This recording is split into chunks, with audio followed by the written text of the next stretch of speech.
I'm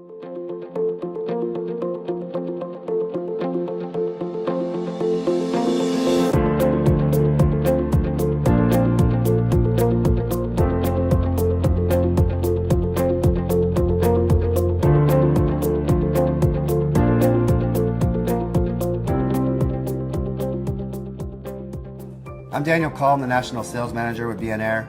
If you've ever demoed electric handpiece and thought it was too heavy or the head was too large, you were just using it incorrectly, and I'm going to show you why. We've really focused on balancing our handpieces, and the best way to illustrate that is with the air-driven handpiece that I've brought in, Prestige Blackline, and it's made of a carbon fiber body. It's the lightest weight handpiece ever made, and even though it's lightweight, you notice that if I grip it like I'm about to cut a tooth and I try to open my forefinger and my thumb, it will fall back, and the reason is because the center of gravity is all the way behind my wrist. So as I'm maneuvering this to cut a tooth, you can see the movement of the tubing itself.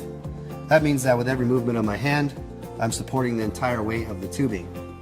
So it's not a complete picture to look at the weight of the handpiece. With this knowledge and understanding, what we've done with our electric handpiece is this. So we've produced our electric handpiece to be very well balanced. And when you hold it in the crest of your palm, you notice that my thumb and forefinger are completely relaxed. And this allows me to grip the contra angle a little bit farther back than you would a normal air-driven.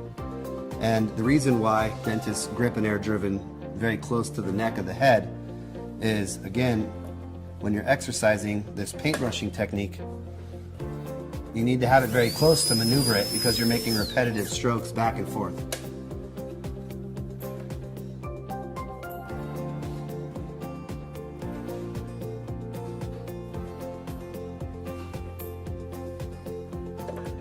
So with an air-driven, you paintbrush. With an electric, you mill.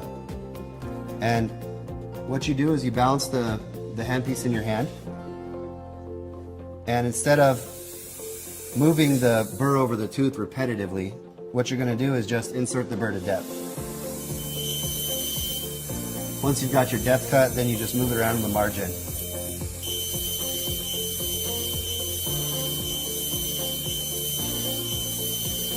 And so this is more of a milling than a paintbrushing. It's much like an electric toothbrush versus a standard toothbrush. If you picked up a new electric toothbrush and used it like a standard toothbrush, it would be very heavy and cumbersome. So it's a similar concept. The power of the electric handpiece allows you to mill and just move through the material, almost like butter. Your technique is adapted around the air-driven lack of torque, so you need to feather and paintbrush.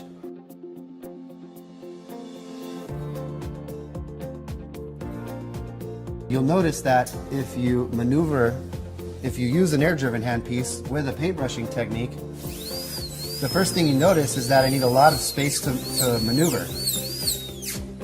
So if I'm in the posterior of the mouth and I have to drag the burr across the tooth surface over and over repetitively, I need a lot of room to maneuver. Therefore, dentists gravitate towards small heads. But with an electric, again, if you observe the milling technique, even if you're in the posterior of the mouth, you're able to get into more tighter areas. Because now I can get in and I let the burr do the cutting. And you'll notice I haven't moved the handpiece all that much, so I don't require as much room.